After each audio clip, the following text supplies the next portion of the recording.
everyone, my name is Dillon Gonzalez. I'm the editorial director of GeekVibesNation.com and also a co-host of the Home Dance Film Festival podcast. And welcome to a brand new episode of No Streaming Required, your weekly deep dive into all the latest and greatest in the world of physical media. Welcome back. We have another jam-packed episode for you this week. Some of my absolute favorite labels are on this episode. We are once again going to explore the Warner Archive, but in addition to that, we are going to introduce a new label to the show as we explore Second Sight from the UK. We also have some huge titles from Arrow Video, some very long-awaited titles there. We also have titles from Deaf Crocodile, Music Box Films, a litany of things to get through that I'm so excited about. As usual, I'll try to give you as broad of an overview as possible while still giving you everything you need to know. But if you need more of a deep dive into any individual title, make sure to check out GeekVibesNation.com within a week or two of this video going live, and you should find a written review for most of the titles covered in this video. If you do see anything you want to purchase and you want to support us, make sure to check out the description of this video and use the links to purchase whatever catches your eye, especially the Movie Zing links, and that will help support us a little bit. We're not getting rich off of this, but I just want to maybe make enough to send a Easter basket to my beloved editor Anya in a week. But if not, if you're just wanting to watch and not purchase anything, we still love you and we appreciate you tuning in. But one important thing to note, while this episode drops this week, the Warner Archive sale at Movie Zing should be newly implemented, and this is usually a yearly thing where you will get the deepest discount on Warner Archive titles from, I think it's the 2025 titles back. None of the 2026 titles will be on sale, but most of the 2025 and before titles should be on sale. And for a label that's been releasing Blu-rays for over a decade, there's a lot of good stuff that I've covered extensively on this channel. So if there's anything you haven't added to your collection and you want to save a little bit of money, make sure to check out that Movie Zing sale and plug any holes that are in your collection. And if you want to use our link to do that, that will be extra appreciated. But if not, just collect some great physical media because they are one of the best labels in the game. And I will back that up by going into my first title, my first Warner Archive title. That is the long-awaited second installment of Looney Tunes Collector's Vault, so Volume 2. So this is continuing the great line of animated shorts from the Looney Tunes. So there's been a lot of different kind of collections and labels and stuff. There's like Collector's Choice previously. That does not overlap with any of the Collector's Vault releases. If you want to pick up, I believe there's 5 Collector's Choice volumes. None of those will overlap with the Collector's Vault releases. For those who don't remember and need to be reminded about the Collector's Vault, the previous Collector's Choice was a one-disc affair, and that was mostly getting new to physical media shorts to Blu-ray. But there were also some shorts that have been either released on DVD or maybe even Blu-ray, usually just DVD or so, that didn't look great in the past and have been newly remastered. So what the Collector's Vault series intended to do is, for like disc 1, that is basically like the Collector's Choice, where those are new to disc shorts that have been newly remastered and are put on disc. The second disc is taking things that you may have found on like the DVD era, like Golden Collection, that which I've purchased all 6 or 7 volumes of those. Those have been newly remastered and put on Blu-ray. So you're getting a disc full of new shorts to disc, and then a new disc of remastered shorts for Blu-ray. So you are getting all new stuff, and just like some remastered stuff to make things look better than ever. I think people, especially people, will be excited about the really new stuff, to discs, because it incorporates some kind of long-awaited titles like Aladdin His Lamp, which does have some kind of racially dubious elements to it, but it's kind of a testament to Warner Archive being a little less restrictive than they were in the past. They usually add kind of warnings because these are for mostly adult collectors, but of kind of cultural insensitivities in some of these cartoons. But these are a lot of these are brilliantly made by some of the best animators who ever created Looney Tunes cartoons, and they're often very funny, even if some of them have some dated elements. So like in this particular collection, you have a lot of Bugs Bunny, Foghorn Leghorn, a little bit of Daffy, just a lot of good mixture. And there's some Sylvester stuff, Roadrunner, all that kind of stuff. And that's true across both of these discs, and there's a lot of really funny stuff and a lot of stuff that just Looney Tunes fans have been dying to get on disc. And with this release, they are closing out a couple of key years in the 40s that are now been completely released on Blu-ray. But through this effort of like releasing all of the like an extra disc of shorts and everything in this collector's vault, they are getting through things a little bit quicker and getting things presented in its best presentation possible. So I believe there's 51 shorts on this set. I believe there would normally be 50, but there was a repeat or a short on the first collector's vault that wasn't new to disc, so they made sure to add an extra one to this one to kind of even things out for fans and make sure that they were getting all the like shorts that they deserved. So 51 shorts here. Some of them restored by the Warner Archive team, some previously restored by the Warner Brothers team.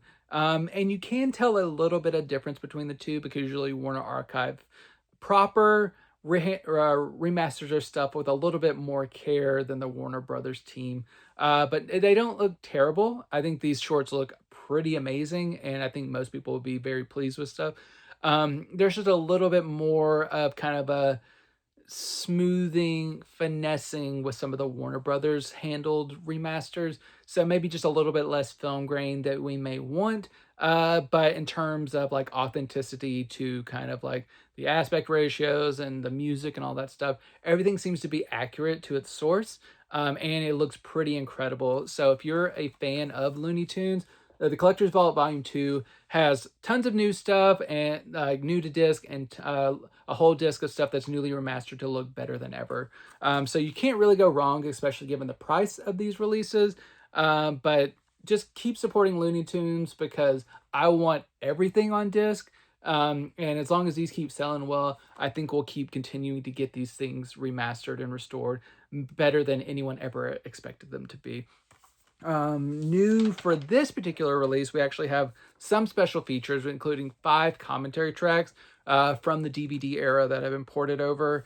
So that is another bonus of this. I don't think the previous set had any bonus features. So keep making these bigger and better. So Looney Tunes Collector's Vault Volume 2, make sure to check that out. If you're a Looney Tunes fan, you'll be in heaven.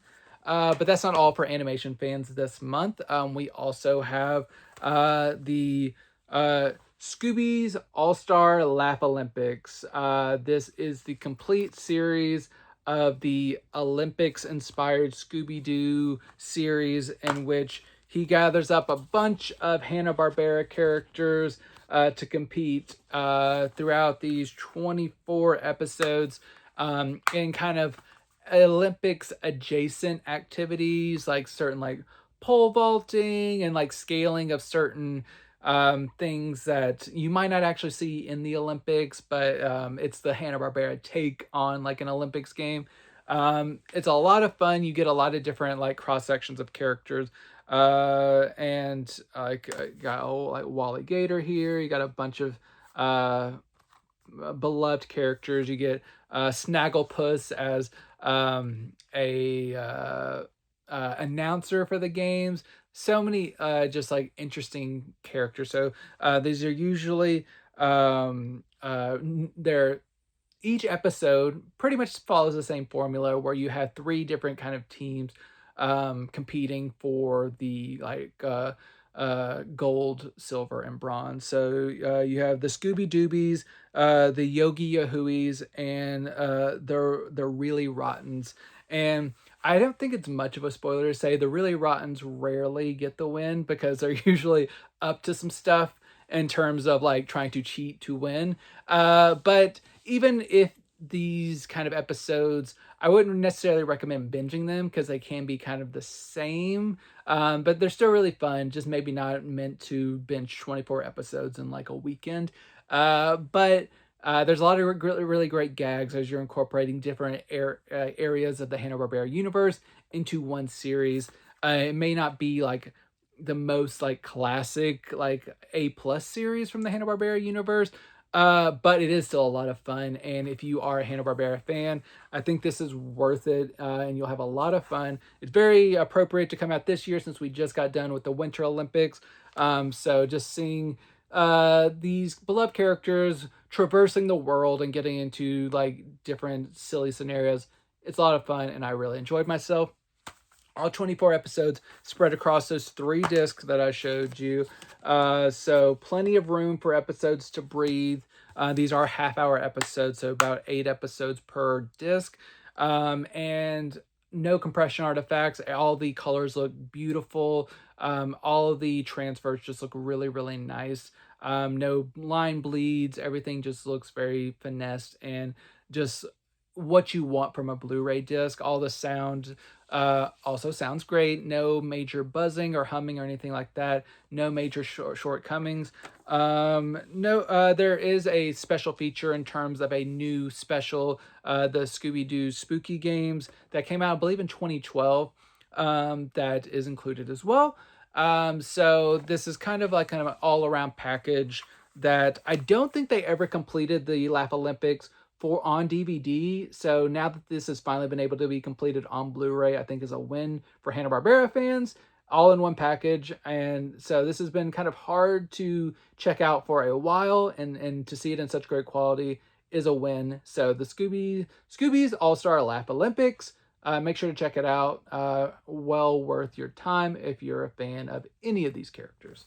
That is not the only mind-blowing release from the Warner Archive. There are several. The next is a really major one because I believe, the first in a while for Fred Astaire and Ginger Rogers in the Gay Divorcee, especially since these two were so popular back in the day that people were just constantly running their movies, and because of that, and they were constantly striking prints and stuff from the negatives, certain of their movies do not exist in great shape because they were so popular that they were constantly being copied, and it just really created a horrible system where now it is hard to restore their films, and a lot of them are missing in action on Blu-ray, and a lot of their negatives just don't exist anymore. Luckily, this one does. And so I know a lot of Fred Astaire and Ginger Roger fans will be happy to finally have this on Blu-ray. It's a fun tale. It's kind of silly at points, but in a good way. Like, the plot doesn't super matter. What you really need to know is Fred Astaire in universe is a famous dancer. Who would have thunk it?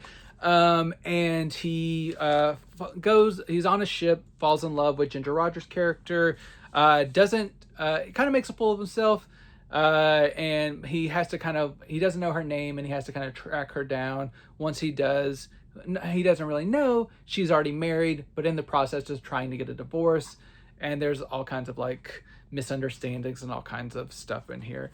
Not very important. What you need to know is Fred and Ginger are together, and they are very charming in just their talking scenes and witty repartee, but they're even better in their dancing scenes together, especially a huge finale that runs about like 17 minutes, just like one of the most like glamorous, audacious musical numbers, which as Fred Astaire always getting into big musical numbers, so this one's a fun one, and just a great time. I always like when you hear about Fred Astaire and you just hear about him as like one of like the great dancers and stuff, you can kind of get numb to hearing about him at like certain points. He just kind of like, you're like, okay, yeah, Fred Astaire is a great dancer, but then you just witness one of his like major dancing sequences, and you're like, oh, okay, I understand why this man is like so well revered, and to see him like partnered with Ginger Rogers is just magic. And I really, really enjoyed this one. It's a lot of fun. Just the Gay Divorcee, great time, and really glad it finally hit Blu-ray. Luckily, Warner Archive was able to give this a 4K scan of the original nitrate camera negative. It looks amazing, especially since, like I was mentioning, so many Fred and Ginger movies don't exist in a great form. The fact that this one looks so good just makes you hope that the wizards at motion picture imaging at the Warner lot can work their miracles on other from this pair. But now that we have this one, it's a great start, and it looks really, really nice. Nice, healthy grain structure, really nice, strong contrast. No nicks or scratches. Everything just looks as close to perfect as you could want it. The sound has also been restored and really, really sounds great. And no major like harsh tones or anything that would really just kind of pull you out of the experience. Everything sounds really nice, especially for like this decade.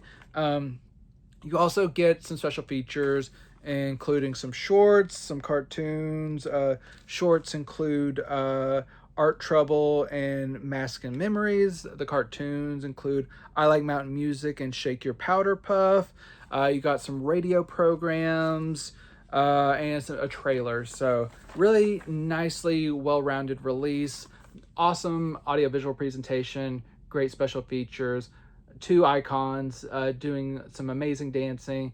Gay Divorcee, there's no reason not to pick it up if you're a fan of like big like audacious musicals. You'll have a lot of fun with this one, so make sure to add it to your collection. Another long-awaited title, they really came to play here in March, is The Man Who Came to Dinner with Bette Davis, Ann Sheridan, Monty Woolley.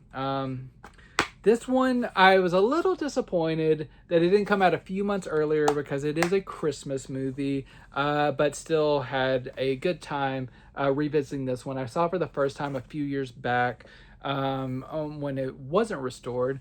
So to see this newly restored on Blu-ray was a lot of fun. A story of a famous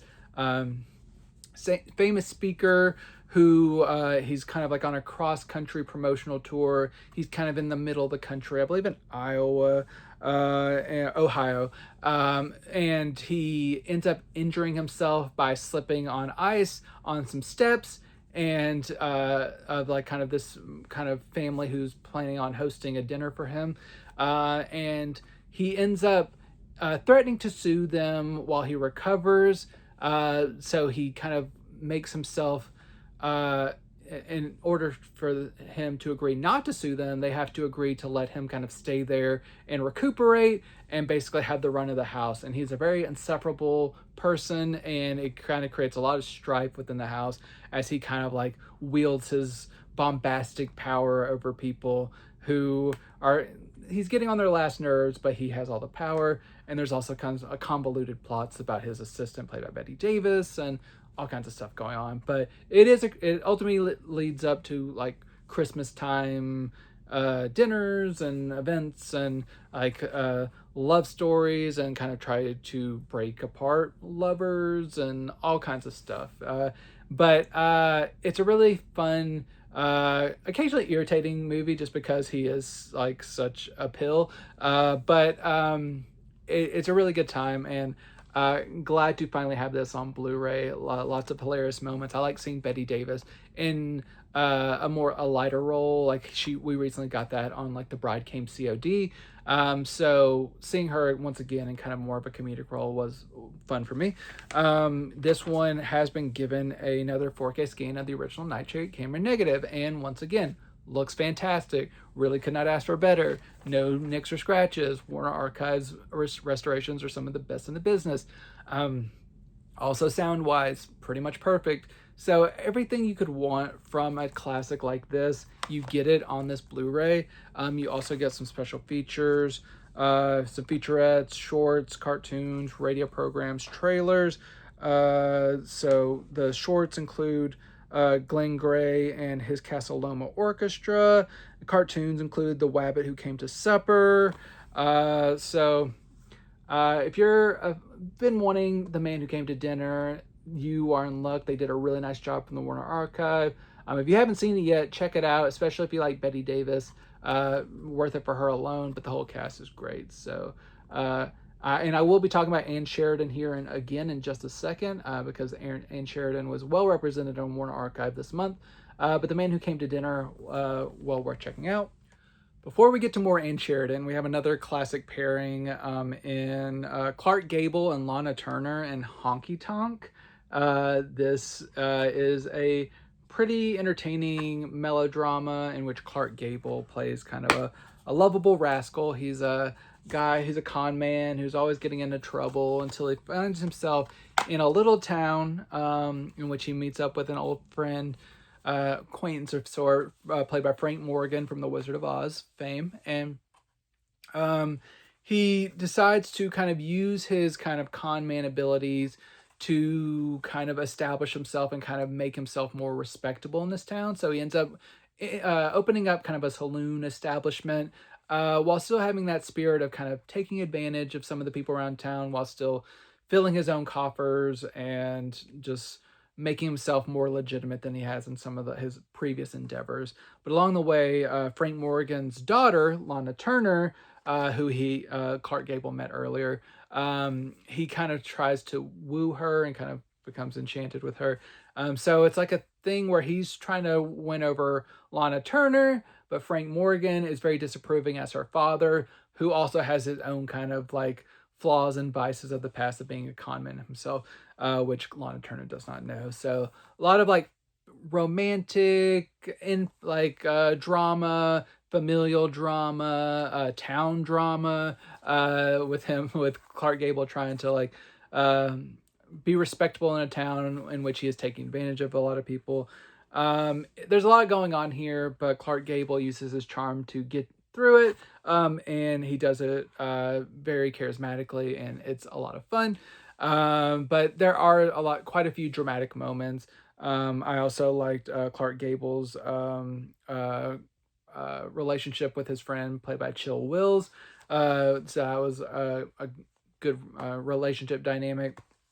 But if you want kind of like a Western, without a lot of like gunfights, but more of kind of the the simmering drama, like in like a saloon, Honky Tonk is the one to go for. But I especially liked seeing these two together. Lana Turner is especially a luminous screen presence, and she has a really good dynamic with Clark Gable, which she would show off in several movies.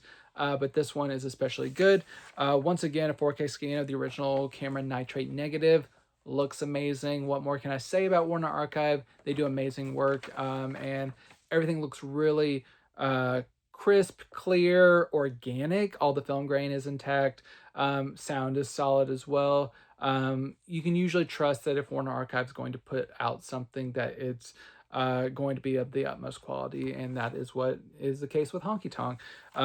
Once again, you get some special features on here, including a Tom and Jerry cartoon, an Our Gang short, and a radio program, and a theatrical trailer. So the Tom and Jerry cartoon is The Midnight Snack. The Our Gang short is Fightin' Fools. And then you got a Lux Radio Theater program. So Honky Tonk with Clark Gable and Lana Turner. Make sure to check that one out if you're a fan of either of those. But now is the promised Ann Sheridan title. This time a little bit more dramatic, but still has some comedic moments. And it all came true. This one is it co-stars Humphrey Bogart. You wouldn't know it from his name being so small there, but Humphrey Bogart plays a criminal who's kind of like on the lam and trying to hold up in kind of this boarding house run by some eccentric women, who happen to be kind of like the caretakers of Lana Turner's character, and some other have some other familial relations within this kind of boarding house.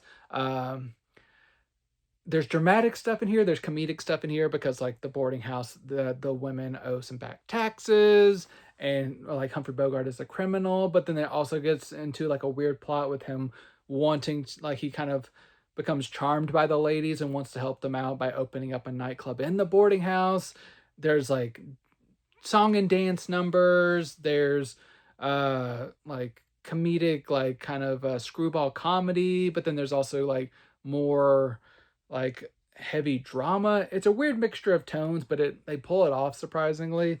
There's especially a recurring gag that's really amused me, involving a lady who lives in the boarding house who kind of always believes that a like any man that she sees on the street is like pursuing her, and like even when they're obviously just going about their business and stuff, she's just always kind of um like almost like crying wolf, saying that someone's like was trying to attack her. But then once Humphrey Bogart's character, who's actually a criminal, gets in there, it kind of flips that whole dynamic on its head and stuff. It's an interesting movie, and if you like Ann Sheridan, this is a really, really great role for her. She gets to sing, her beautiful voice is featured, but she also gets some like romantic moments, some comedic moments, full package here for Ann Sheridan, and I really enjoyed seeing her in this. This presentation, once again, 5 stars. Once again, 4K scan of the original camera, nitrate camera negative. No complaints. Everything that I've said about the other transfers applies to here. Nice, authentic, natural film grain. No nicks or scratches. Everything looks good. Everything sounds good. You get some cartoons and a trailer. Cartoons include Circus Today and the Sour Puss, and then theatrical trailer. So it all came true. If you are a fan of Humphrey Bogart and Sheridan, or just kind of like tonally zany stories, this one is worth checking out. My final Warner Archive title, not my final title, but my final Warner Archive title for this month is the long-awaited Tea and Sympathy. With Deborah Kerr and John Kerr. Surprisingly, no relation, but gladly no relation considering what kind of goes on in this movie. But this movie, it is based on a play, and it is one that had to be changed because of the production code. So while the original stage play is more overtly queer, it is merely queer coded in Tea and Sympathy, in which John Kerr plays a young like guy who is kind of very sensitive, very like not like the other guys. He likes to read and garden and stuff, not traditionally masculine things, and people call him like a sissy boy and all kinds of stuff, and but he finds solace in friendship that he strikes up with one of the coach's wives, played by Deborah Kerr, who kind of like befriends him and like actually like respects him and like kind of nurtures him along this path of where she knows that like a lot of people, including his father, are kind of like pushing him to be like a man's man and really prove himself. She's really sympathetic and really kind of like meets him on his level, and that leads to like a really nice dynamic that does kind of morph in interesting ways, where like the line between like being kind of nurturing and being romantic kind of blur a little bit, especially since Deborah Kerr's character is also being neglected in her own way by her husband. And just kind of these two people who are kind of suffering by the way people treat them or don't treat them. It's very interesting, and I found it to be very effective, even if it had to be toned down a little bit for the time it was made in. I think it is still very effective as a drama, and Vincent Minnelli's direction of this, it works really well. And especially Deborah Kerr puts on a great performance, so does John Kerr. Just a really nice, well-rounded melodrama that still packs a punch, even with its kind of like a softened thematic edges. But this one also looks pretty great. It comes from a 4K scan of the original camera negative. Amazing, nice, bold colors, no nicks or scratches. Everything looks authentic, film grains intact. Everything is about how you would want it to be. It does have a cartoon and a trailer. The cartoon is the MGM cartoon Beat Bear, and then the trailer as well.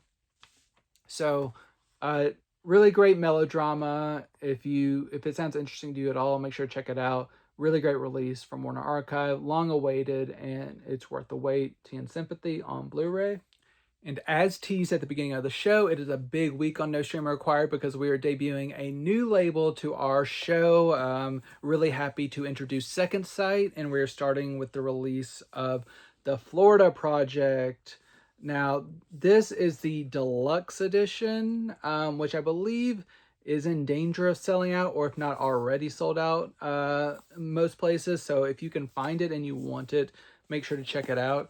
I will show this off and I'll kind of talk a little bit while I'm doing so. But this is a UK label. So if you are interested in this, you will have to import it. You can usually get their releases at most boutique labels or boutique retailers such as Diabolic, Orbit, Atomic, Brother Belial, like so many great retailers that we love to support. I actually got my first Second Sight releases over the holiday season from Orbit, I believe, when I picked up Scanners and The Brood from Second Sight on 4K. And I love those releases, so now I'm happy to get some new Second Sight releases that just kind of further solidifies my love for this label. Now, for the Florida Project, it is the directorial effort from Sean Baker, who last year won Best Director for Anora. And so this is his previous effort, or his previous effort before that was Red Rocket, but a 2017 effort from him that I initially did not like whenever I first watched it, because it was a lot to kind of handle emotionally for me, because the characters in here are very abrasive.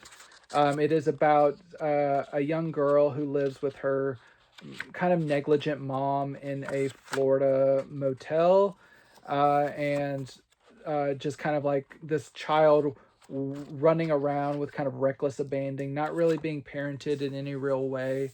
Her mother is kind of like basically turning tricks in the hotel room. She is always kind of like running scams. She's very just like loud and abrasive, and just she's a lot. And her daughter, this young actress who's amazing in the movie, she usually kind of mimics her mother in a lot of ways, and she's a very loud, abrasive child, always using like curse words and stuff, and just really being very out of pocket, just being kind of crazy because she doesn't have a proper mother to kind of like guide her along this path.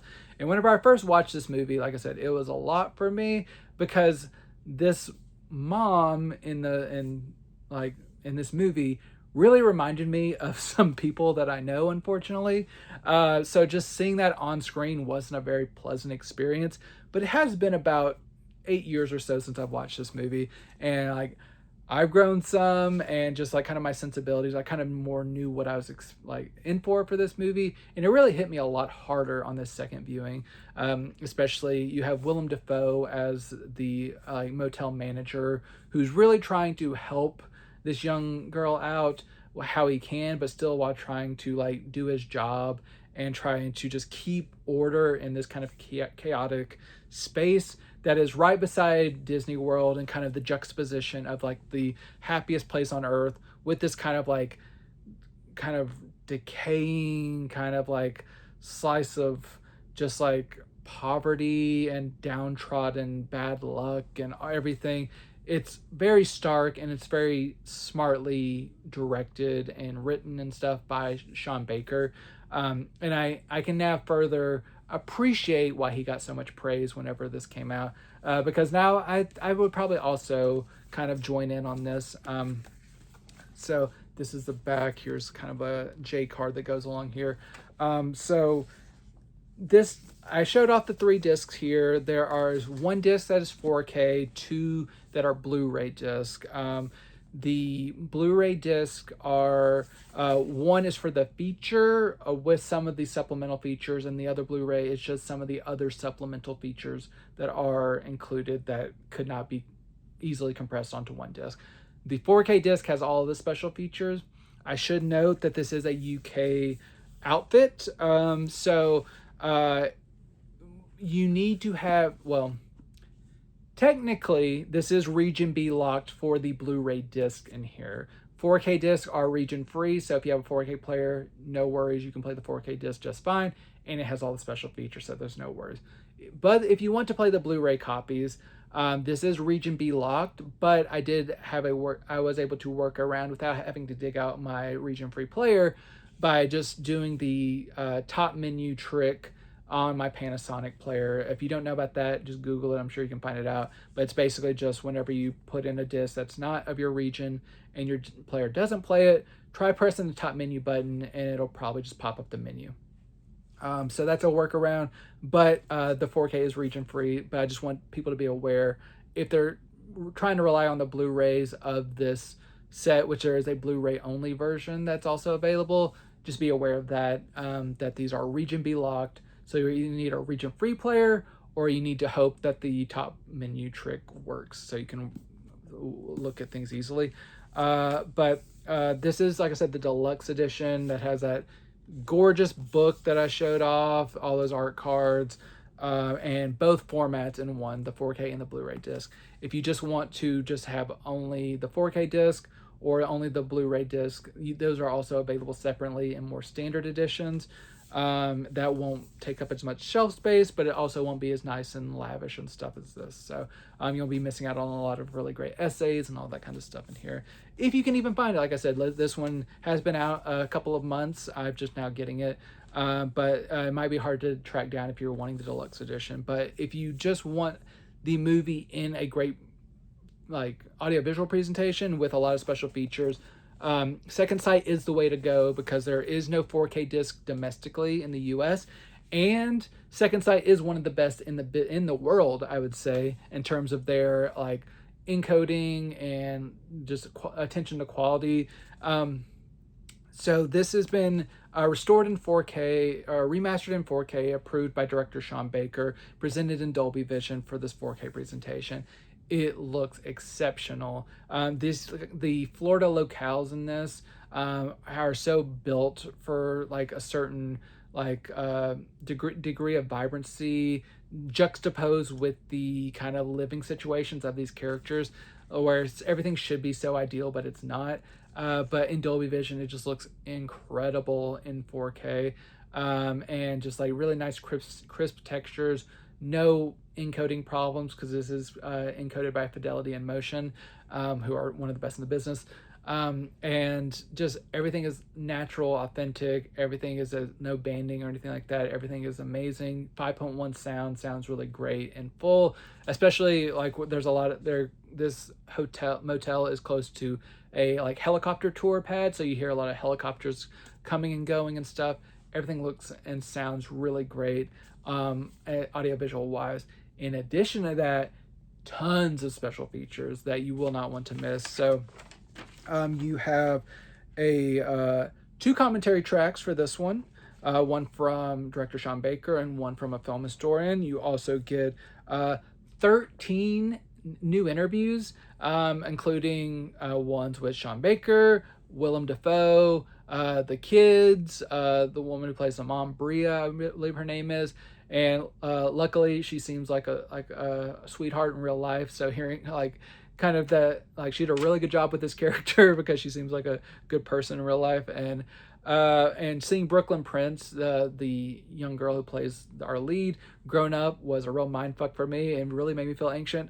So in addition, you got to those 13 interviews, you get additional featurettes and bloopers packed to the walls with special features, and it does not hurt the encode of the movie at all. It's pretty much everything you could want as a Florida Project fan. So Second Sight, whether you're able to find this really nice deluxe edition or you're getting just a standard version for just like the special features and the audiovisual quality, you're going to leave happy if you're a fan of the movie, because this is excellent. And I cannot imagine a US label doing any better than this. So if you're a fan of the movie, definitely pick it up. Really great release from Second Sight. And I have another two from Second Sight. My next one,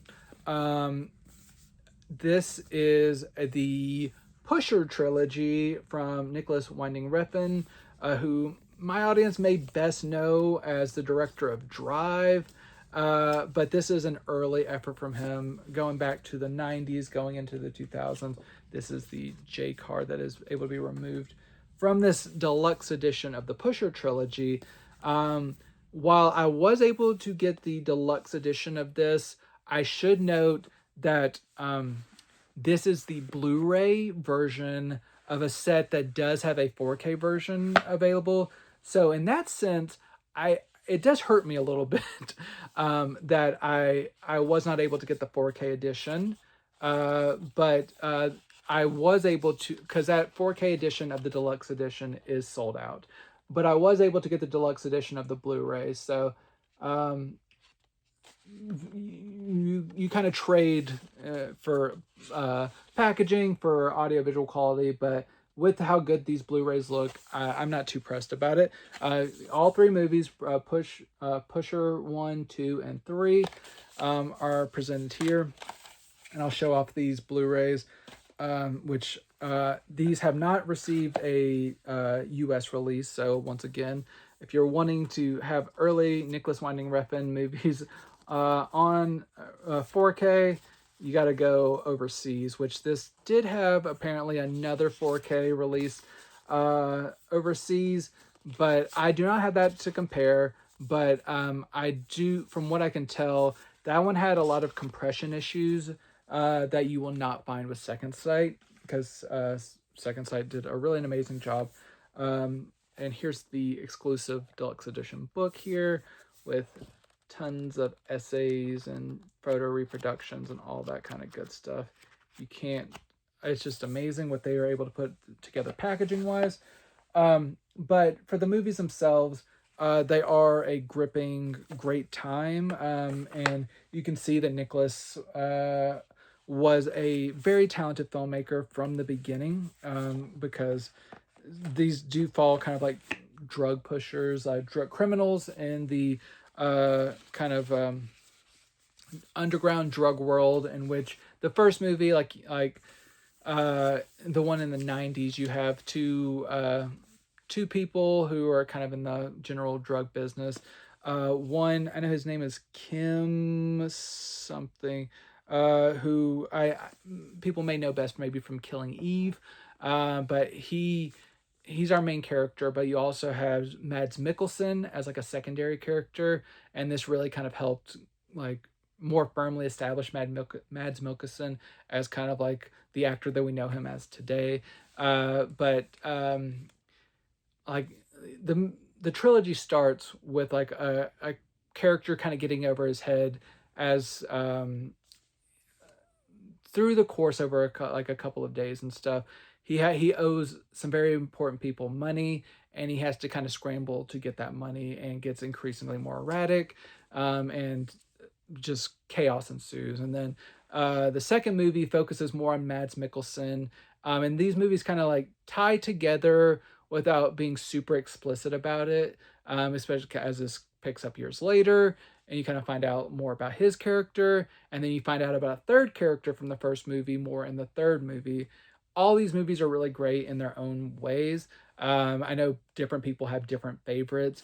Being a Mads Mikkelsen fan, I was a huge fan of the second one, but all three of these are very entertaining as you get more layers to each of these characters, and just the more this world kind of gets fleshed out, and you kind of see different layers of this kind of drug world, and how these characters are trying to survive or trying to work their way out of it, is very fascinating. And all of these performers are giving really wonderful like performances as these characters, and they're all very lived in and authentic. And The direction from Refn is really impressive. You can see where he would develop to with like Drive and Only God Forgives and stuff, just and the Neon Demon and everything. Um, but if you haven't seen his earlier work before he switched to more English language stuff, definitely worth checking out because he's talented from the beginning, as I mentioned. And this Blu-ray presentation, while not 4K, has also been restored in 4K with the help of Refn as kind of consultant, and this looks pretty amazing. These 4K restorations are authentic to the original look of these films. I know there were some aspect ratio issues with some of the previous releases that were addressed here. That Second Sight, as I mentioned, always try to put quality first, and it shines through in every release I've seen from them. And this is just a really, really wonderful release. Audiovisual wise, sound is great as well. 5.1. You get Atmos track as well. You get a commentary track for each movie. You get a documentary, and then you get a whole other trilogy of movies from Paul Nierup. I'm probably butchering this, but this is a trio of movies from the 60s, I believe, that inspired Refn to make Pusher. So this is just like an extra trilogy that are supplements to this movie, but they're full movies. So those have been restored as well in 4K. So you get two trilogies for the price of one, so which is very cool. Pusher, this trilogy, a lot of fun, great crime films. You get to see early Mads Mikkelsen and other really great performers. Just really worth checking out if you love crime films. Gripping, wonderful, and just great audiovisual presentation and special features. And my final Second Sight title, this one isn't a deluxe edition, so it won't be as involved showing it off, but it is the recent Oscar nominee, The Ugly Stepsister. This is the unexpected nominee for Best Makeup at this year's Oscar that for this sick and twisted horror movie, in which it's a subversion of the Cinderella story, in which our main character here is one of the like stepsisters of this Cinderella character who her mom marries Cinderella's dad, and then as in Cinderella lore, the father passes away, and now this girl's mom is now in charge of Cinderella, and she is trying to groom our protagonist to hopefully marry the prince. But in order to do that, she really has to beautify herself in terms of really intense body horror, in terms of like breaking and resetting her nose, like sewing in fake eyelashes. Like at one, I don't want to reveal all the twisted stuff that goes on here, but there's certain drastic things that she does to lose weight that is very sickening, and it really unravels. It's a really interesting take on body horror, body self-image, and how that kind of corresponds with our mental health and stuff. It's very brilliantly done, and while sometimes hard to stomach, it's very entertaining. And if you like a good body horror movie with like strong like themes, like feminist themes and stuff, The Ugly Stepsister, it really works, and it's properly disgusting, and a lot of people love it for that, including me. And this is also available in a big showy deluxe edition and stuff, but this is the standard version, so showing you the difference. Like if you do get a standard version, you just do get the case and stuff, and not a big booklet and all that kind of stuff. So if you want to save some money and want to go standard version, you can get something like this. Or if you want big and bulky and lavish and like a journal and stuff, you can get the deluxe edition. But this 4K with the 4K disc only looks really great. Nice 4K transfer in Dolby Vision. Everything looks amazing and accurate to its source. I had watched this previously on Hulu whenever it first came, and this completely smokes it in every possible way. Hulu had so much like banding and everything and all the darkness. The darkness here is perfectly solid, deep black levels, nice textures on the costumes and stuff. Every single like oozing like fluid and pus and all that kind of stuff is grotesquely rendered in 4K.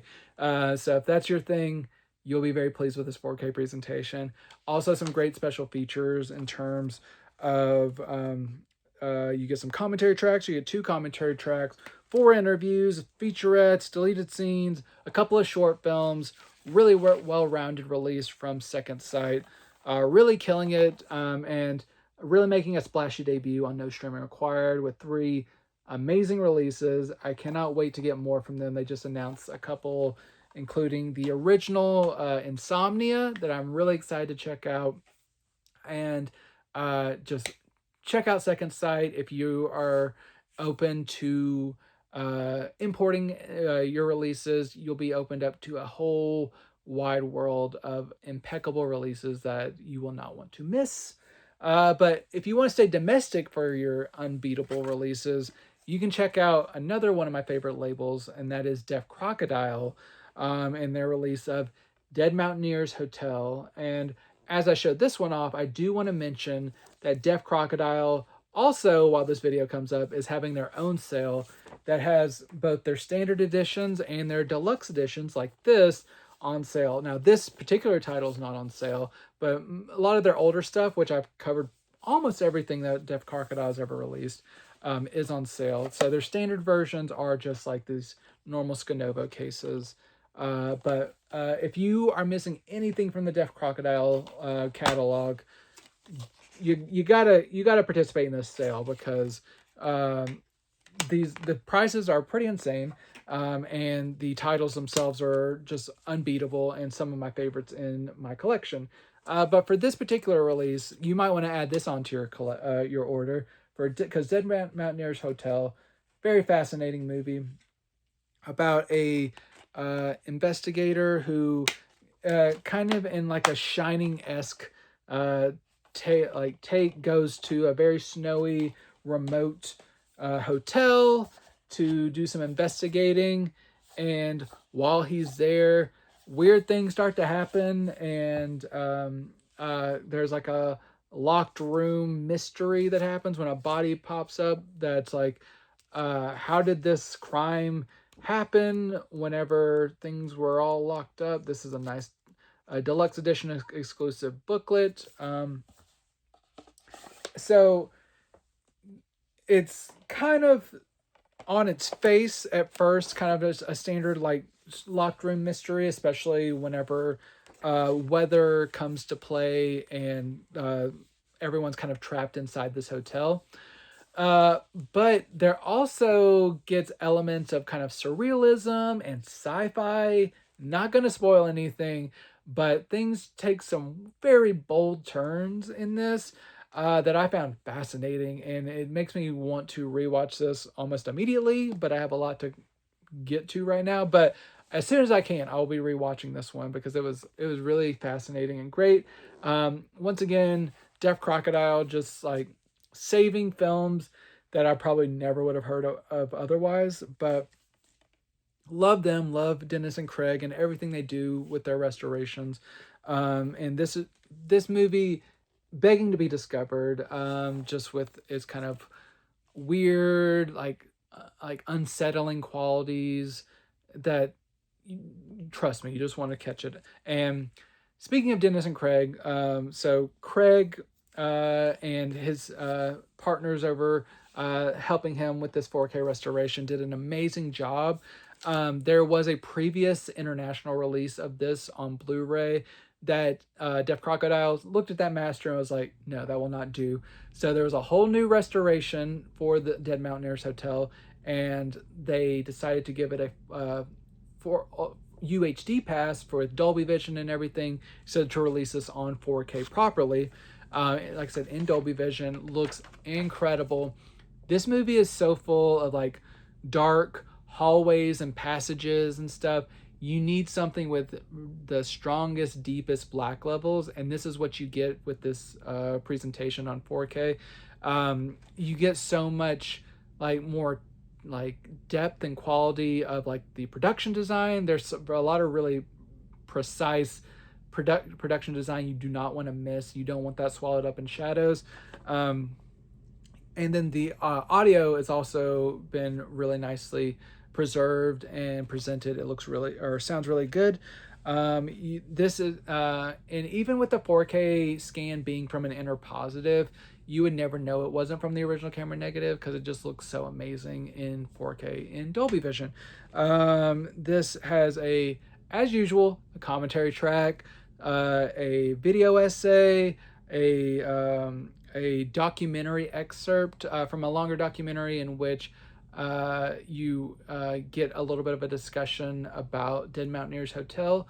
You also get some vintage featurettes from the Estonian archive where that Deaf Crocodile worked with, where you get to see some like bits of the production of the film, and then other kind of promotions of the film.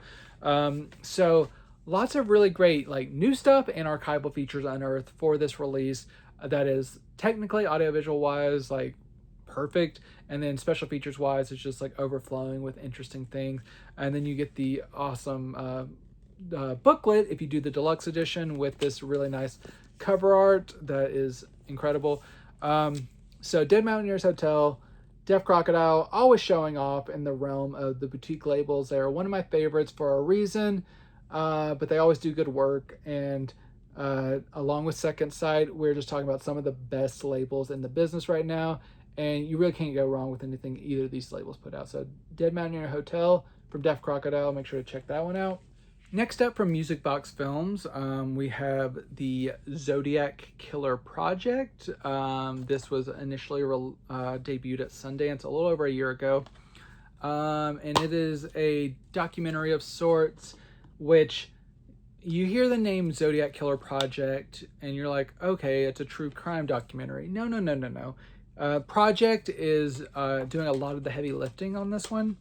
This is a documentary about a filmmaker who was going to make a documentary, like a true crime documentary on the Zodiac Killer, and the process completely fell apart.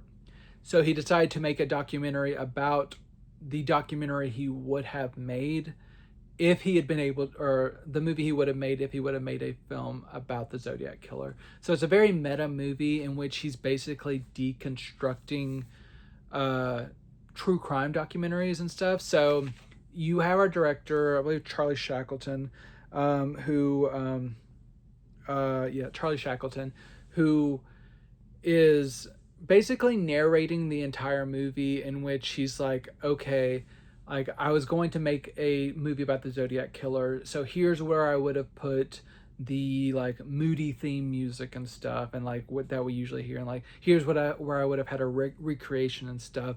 So it's like really, it's very smart in that it's like it knows the tropes of the true crime genre, and it is really kind of like taking that to task, how kind of rote that whole subgenre has become, and how true crime has become entertainment in a really icky way, and just how that all kind of like what it means for our society and stuff is something for you to reflect on at large, which I appreciate.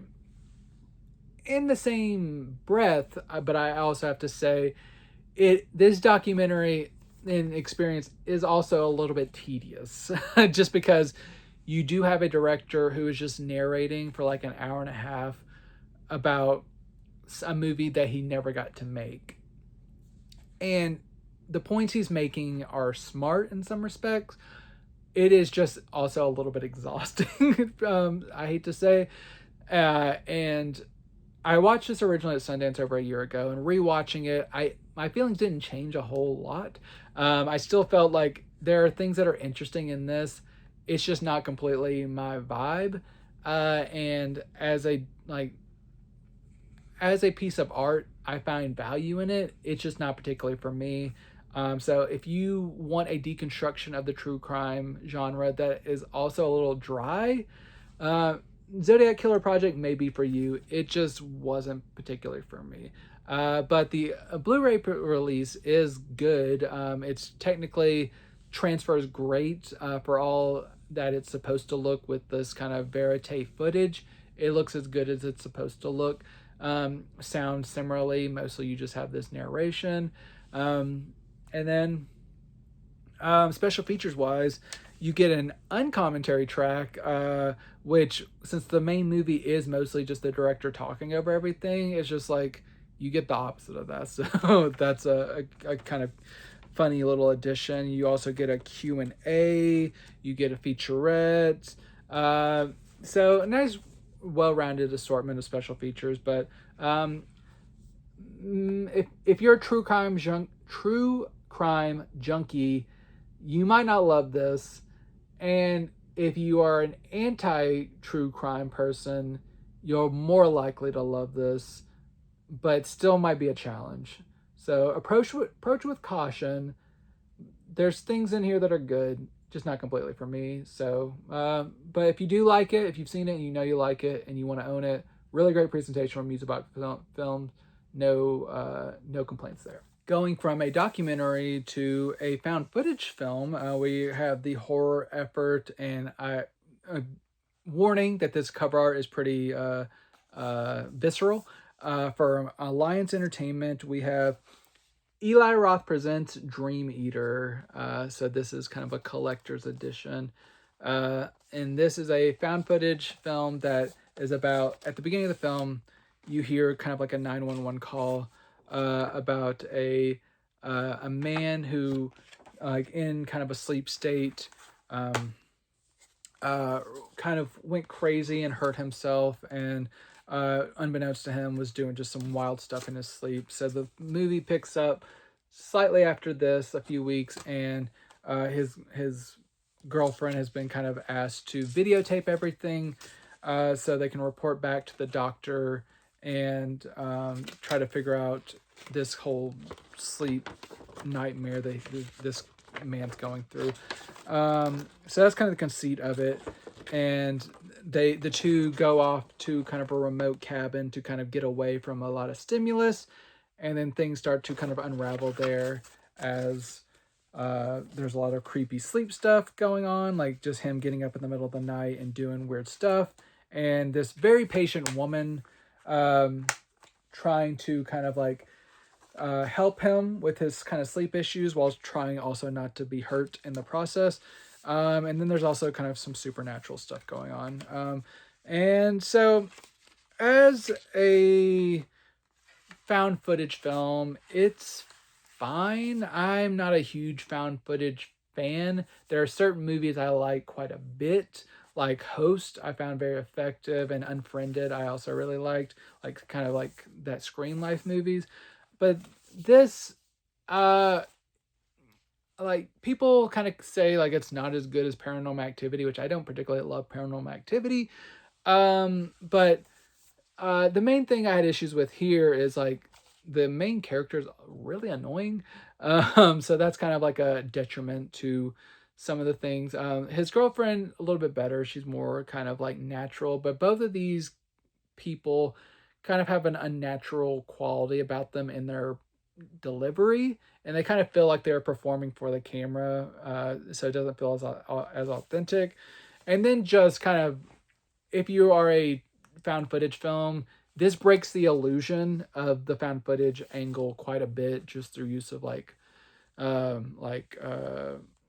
non-diegetic music and stuff like that. But those are nitpicks. Just itself, I wasn't particularly scared by this, but it's fairly entertaining. It just wasn't blowing me away.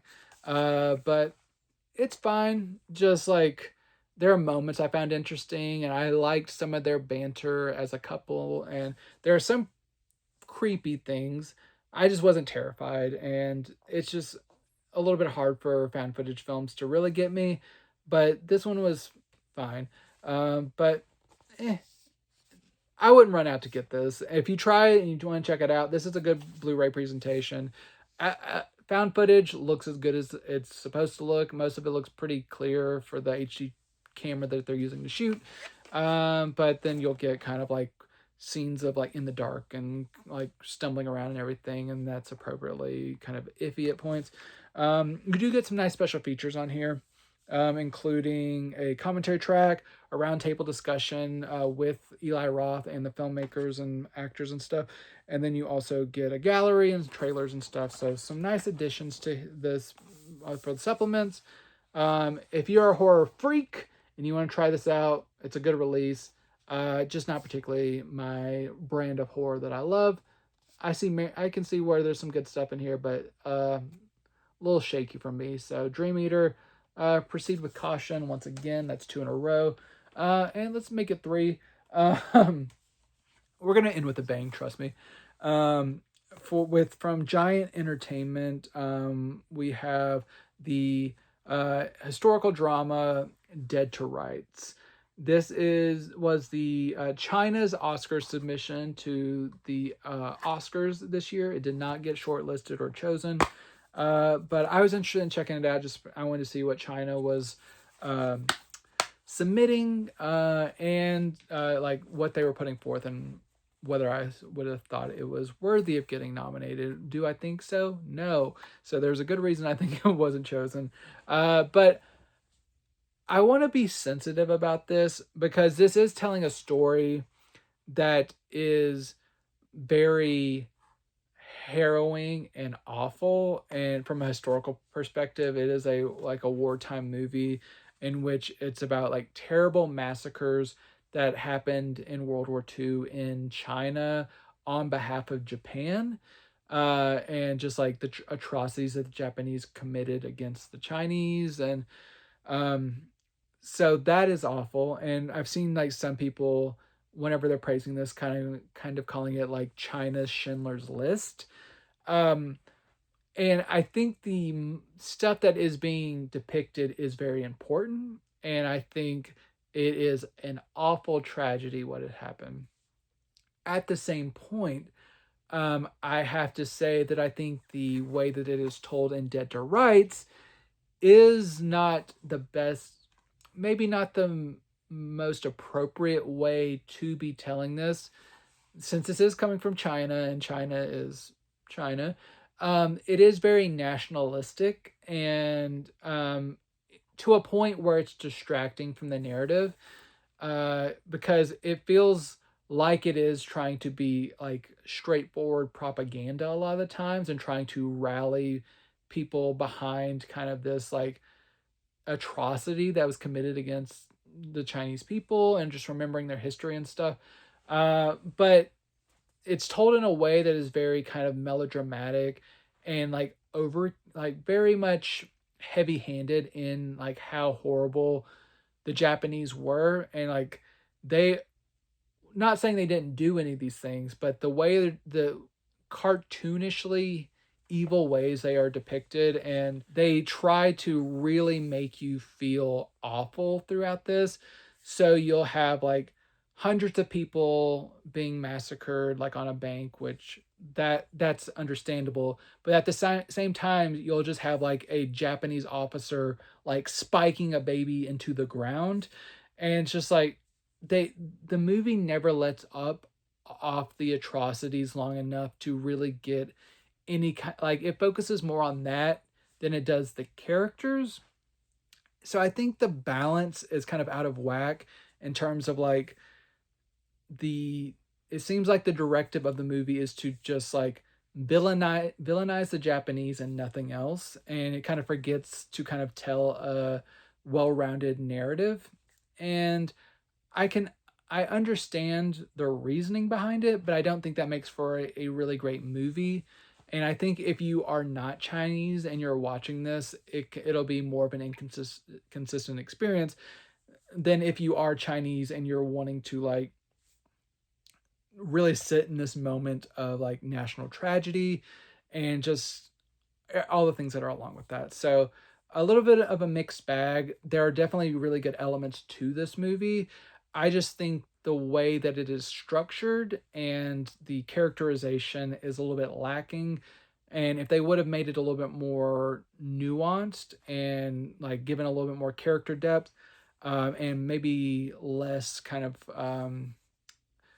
of showy, like standout performances, I think it would have been more effective, even if it might have not went exactly with what the country was trying to convey at large. But for this Blu-ray, it is a burned disc, so if you have problems with burned disc with your player, be well aware of that. But the visual quality is pretty solid. Nice textures and stuff, and some banding in the black levels and stuff, but everything's pretty decent. Audio-wise, it's good. You have important thing to note there. This is subtitled in English, but unless I missed something in the settings, which I don't think I did, a lot of all the spoken language is subtitled in English, but there are certain signs and texts that do not seem to be translated. And the movie ends with like one of those like situations where it's like a couple of blocks of text, like kind of updating you like on certain issues. And so that's all in Chinese, and that's not subtitled. So I had to get out my iPhone and just do like the translate feature and like take a picture and like translate stuff to kind of get a sense of what was being said on screen, which you shouldn't have to do for a movie. But I eventually got there. But there are certain things where like you're like, I might want to know what these characters mean, like these Chinese characters mean, but it's just not translated. So that's a little bit of a bummer. But otherwise, there didn't seem to be any glaring errors with the subtitles that are translated. Only a trailer, no special features besides a trailer, but that's fine. So, good, decent release of a decent flawed movie. But Dead to Rights, if you're into Chinese cinema, check it out. But for everyone else, might be a little bit too nationalistic to really be like a complex movie for you. As we start winding down the show a little bit, still have a little bit to go, but we have a quartet of Arrow video releases that I'm really excited about. And I'm going to start out with a nice big box set of films from Japan. We have the Samurai Revolution trilogy. This includes 13 Assassins, The Great Killing, and 11 Samurai. This is the original 13 Assassins, not the remake from Takashi Miike. But these are all films that kind of follow similar trajectories, in which you have some samurai who may not, who are not exactly always honoring like their code, because there is like an injustice being inflicted at large by like a ruler, and they need to kind of rise up and band together in order to take out like a tyrannical ruler that is making things hell for everyone.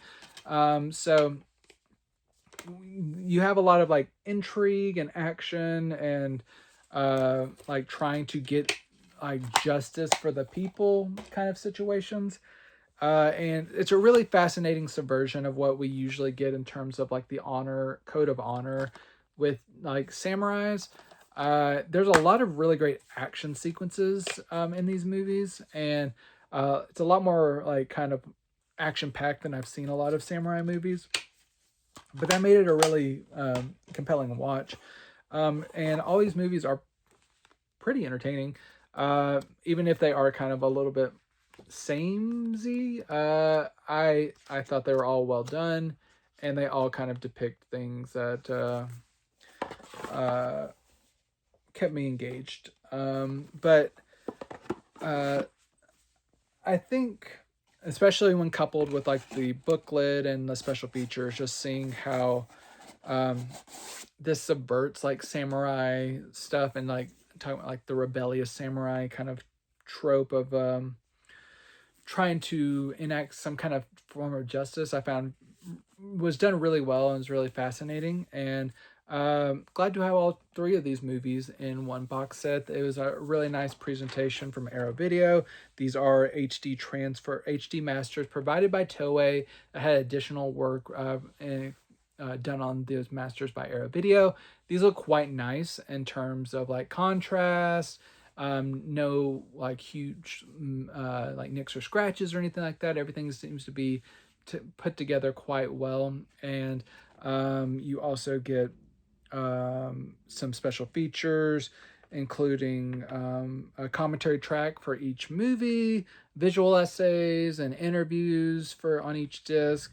The original mono sounds really solid. No buzzing or hissing or anything. Everything seems to be put together really well. If you fancy yourself a fan of Japanese cinema and samurai pictures in particular, pretty solid release from Arrow Video, and I love this artwork, and then all the individual titles are great as well. So this from Arrow Video, check it out. Good release from them. Next up, we have the anticipated release of Red Sonja with old Brigitte Nielsen and Arnold Schwarzenegger.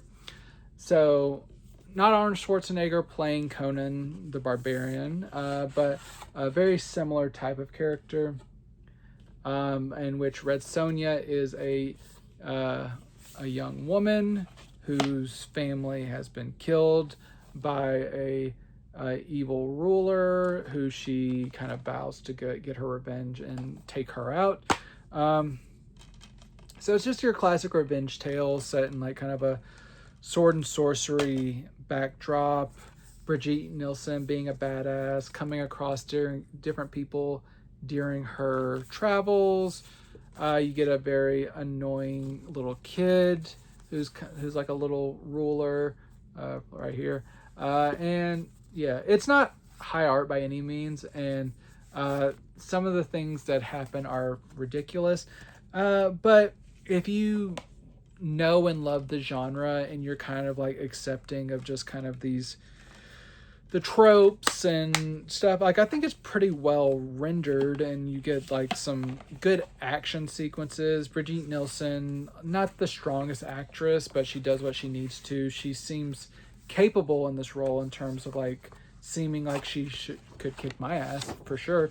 And I don't know, just yeah, it's fine, kind of mindless sword and sorcery entertainment. So if that's what you're looking for, you can get that here. Maybe not as strong as the Conan the Barbarian movies, but even those have like some issues as well. So those aren't like flawless masterpieces. So if you like the genre, you can check this out and have a good time. I saw some people being a little tough on this, and I was like, nah, it's fine. It's a good time.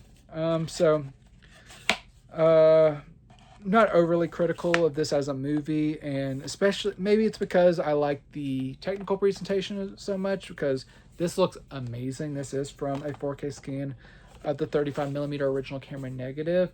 It looks fantastic. This has previously had a 4K release overseas. I do not have that release. But I know that people were critical of that other 4K release, maybe from Studio Canal. I can't quite remember.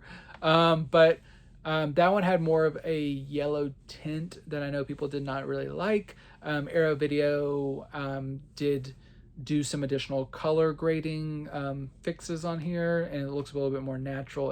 I think it looks fantastic. So no disappointments there. I think Arrow Video improved upon anything else that has come before. This is in Dolby Vision, looks really nice. Colors look great in Dolby Vision, deep black levels, no blown highlights, no damage, everything looks good. You get both a mono and a 5.1 track, 2 commentary tracks, new and archival featurettes and interviews, really stacked release. So if you're a sword and sorcery fan, Red Sonja on 4K, worth a spot in your collection. It's a fun time.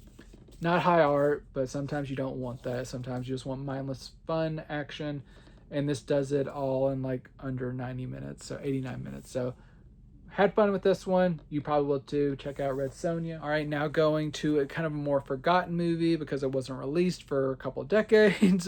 This is Corey Feldman in The Birthday. This is one I don't think a lot of people had heard of, but Era Video has rescued it. Here's the reversible cover art here. This one I actually found pretty fascinating. Corey Feldman has been kind of inconsistent as a person over the past few decades. He's had his struggles and stuff. But I'm always kind of rooting for him, but he's just seems very inconsistent. But I think this is by far the best thing I've seen him in I don't know how long. He kind of channels his kind of naturally kind of weird, nervous energy into this character that basically turns into kind of like a weird like nightmare.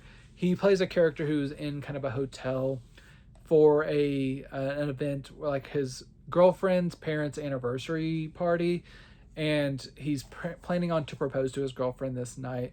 But as he goes along the night in this hotel and everything, like everyone's acting kind of weird. There are odd things happening that he seems to be the only one that is noticing, that there are like people like planning stuff that like it's a very paranoid, claustrophobic, nightmarish kind of movie in which a man is kind of like feeling kind of boxed in by the world, but he may not be so like unhinged as people think he is, because there may actually be things happening. So it's kind of like a nightmarish, like kind of cavalcade of just weird, odd things happening, and just him reacting to it and being nervous as shit.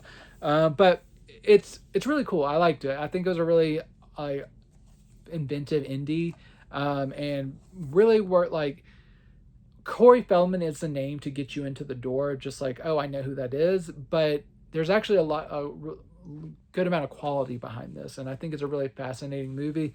Glad to discover it from Arrow Video, and just it's a weird ride, but well worth it. And if you like kind of like a paranoid, weird, like claustrophobic movie, there's a movie recently that came out called Mother Couch that this kind of reminded me of. I think this is actually a little bit better version of that. So make sure to check it out. This the 4K release comes from a 4K restoration of the 35mm original camera negative. It looks really great. Dolby Vision, deep black levels, nice textures. Everything looks great. Happy with how this looks. This has 5.1 track, commentary track, interviews, Q&A. At one of the Q&A, Corey Feldman, I didn't realize this till kind of the end, but he was kind of in character. I just thought he was being a weird ass like he's known to be, but he was just kind of kept his character up throughout the Q&A. It made for a kind of a weird energy, but once you realize what he was doing, it kind of makes more sense, but it just seems wholly unnecessary, but fascinating to watch. But yeah, good assortment of special features, great audiovisual quality, and just a movie that just hasn't been super available for a while. So The Birthday, check it out. It's a really cool gem and worth discovering. And my final film, probably one of the films of this video, just that like people are probably most excited about, and that is the 4K release of Salem's Lot, Stephen King's Salem Lot, by Tobe Hooper. This is a beautiful 4K set from Arrow Video. They really knocked it out of the park with this one. So I'll show this off. Based on the classic Stephen King story about a guy who returns to a small town in which there are weird things going on. Who would have expected it? And maybe it's infested by vampires, maybe it's not, but that's not all there is. There's, of course, like this being Stephen King, there's like domestic dramas going on, and infidelity and secrets and weird shopkeepers. There's a lot going on here, but mostly it's vampires, but there's other stuff. But it's really creepy. Tobe Hooper does an amazing job. I love this scene in which you have like weird things outside of bedroom windows, and just takes on vampire lore and stuff. You got Bonnie Bedelia here. You got great people like all around. Fred Willard has a small role that's important.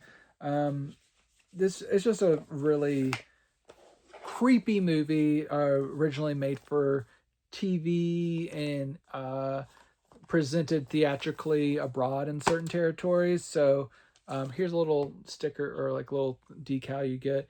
You get two versions of the movie. You get the movie in its original miniseries, like nearly 3 hour cut on disc 1, or you get its truncated theatrical cut on disc 2, both in 4K.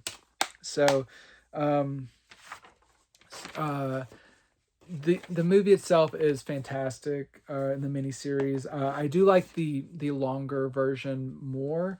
It kind of just gives you more character moments and stuff that really kind of invest you in the story, and really whenever things start going down, it really makes it more impactful in my opinion.